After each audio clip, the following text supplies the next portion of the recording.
There are few things more annoying than having your mountain bike ride ruined because of a simple mechanical that would have been easily fixable if only you'd had the right tools.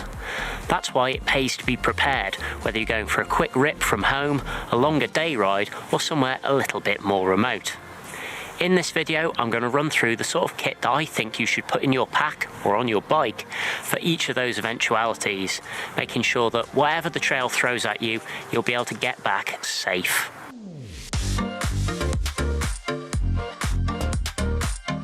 In this small pack is what I would consider the absolute bare minimum. It's what I take on every ride, regardless of whether it's just a short jaunt from the house or a little bit further afield. Obviously, I've got some water, but in order to help me fix my bike, if anything comes loose, you really need a little mini tool like this. This one is not huge, it's not heavy, but it does have all the bits I need to be able to tighten up anything that's loose or make any adjustments I need. The next, well, what do you do if the air's escaped from your tyres? Well, you need to fix it. So if you've got inner tubes, puncture repair kit with patches, and make sure your glue is fresh because this stuff does go off and there's nothing worse than finding out all your glue has already dried up when you really need it. If you're running tubeless, then you'll want something like this cunning little fella. This has a bradawl on one end so you can slightly widen out the hole and roughen it in preparation for placing a little tubeless repair bung in there.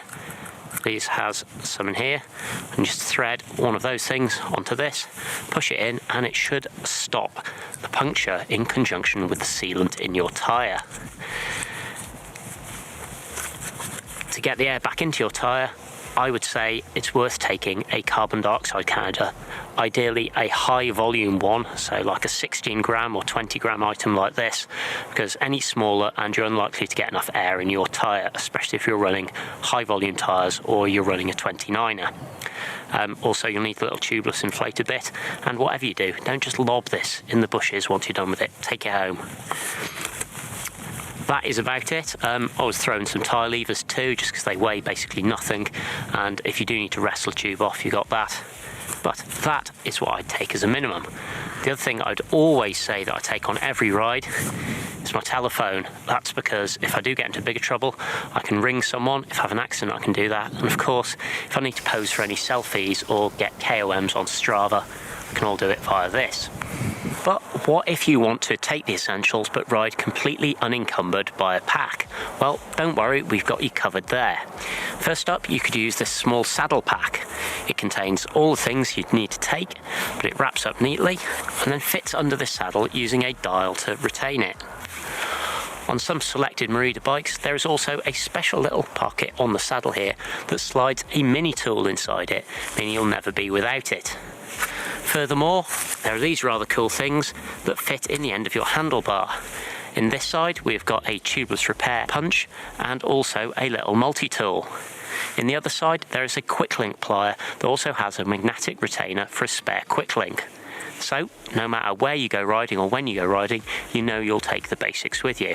And of course, for hydration, the good old water bottle cage.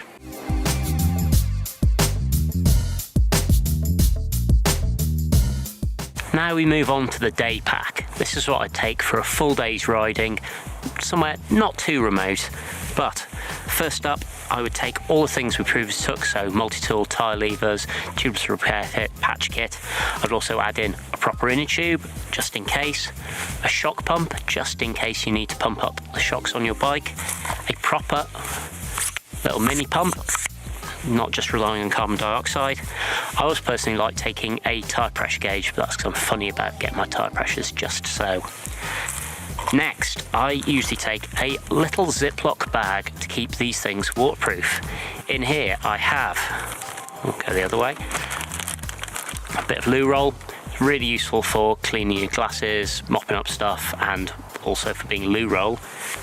I also have a bit of duct tape. This is wrapped around a pencil, but duct tape's super useful for fixing things. Following on from that, zip ties, also super useful getting you out of trouble.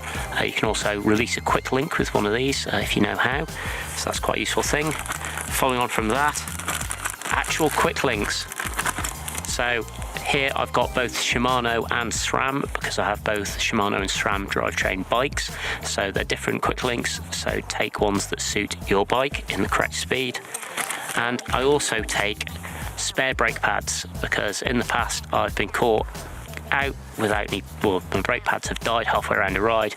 There's not much you can do because you can either destroy your brakes or stop riding, so no fun.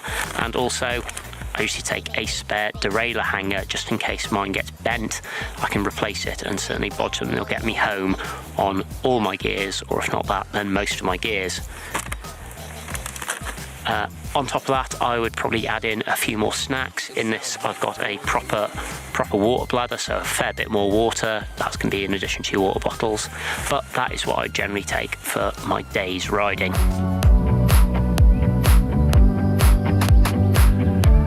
So if you're stepping up from just a gentle day ride, you're going to go somewhere a bit more remote, or it's just a very, very long ride, maybe with poor weather conditions, then taking a big pack is a good idea.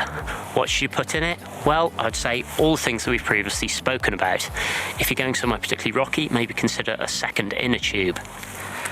Right. The first thing that I would say is to supplement your toolkit, possibly with a multi-tool like this. It's got a useful set of pliers which you can do an awful lot of bodging and fixing with, and knives, files, they can really get you out of trouble. Good quality set like that. I would also suggest that if you're going for a very long distance that you take a small bottle of extra lube. It'll stop your chain squeaking and your drivetrain will thank you for it. If the night's getting early or you potentially be out all day and into the evening, then taking a rear light is a really good idea. If you can be seen, you can be safe, and if you're likely to have had any mechanical issues, then you might be riding home in the dark even if you'd not planned to. It's better to have this charged and in your pack and not need it. Right, the other thing I would say, may seem a bit apocalyptic to some, but is a survival bag. They don't weigh very much, but if you have an accident or one of your friends has an accident, then being able to get them in this and keep them warm and cozy until help arrives can make a really big difference between having hypothermia and being in serious trouble and not. So it weighs barely anything, just leave it in the bottom of your pack.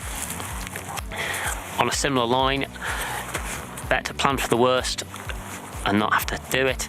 But here is a first aid kit. So this is a fairly good mountain one. It's got everything you need. Of course, everything in this first aid kit is useless unless you have the knowledge how to use it. So I'd suggest going on a first aid course as well. It's also worth just, not everyone in your group has to take one of these, but as long as one person has got it and one person knows how to use it, you'll be fine. Additional things that I like to chuck in here, maybe a woolly hat, keeps you warm on brakes. Extra set of gloves. If yours are wet and soggy, it can be really miserable, so having some dry gloves to switch into can be a bit of a godsend. And of course, as much food as you think you'll need, plus a little bit more. Anyway, I hope you've enjoyed this video and you find it informative and hopefully a little bit educational. If you've got any suggestions for things that you always keep in your pack, then feel free to let us know in the comments down below. If you've enjoyed the video, feel free to give it a like, and for more of this sort of thing, consider subscribing to our channel. Anyway, thanks, goodbye.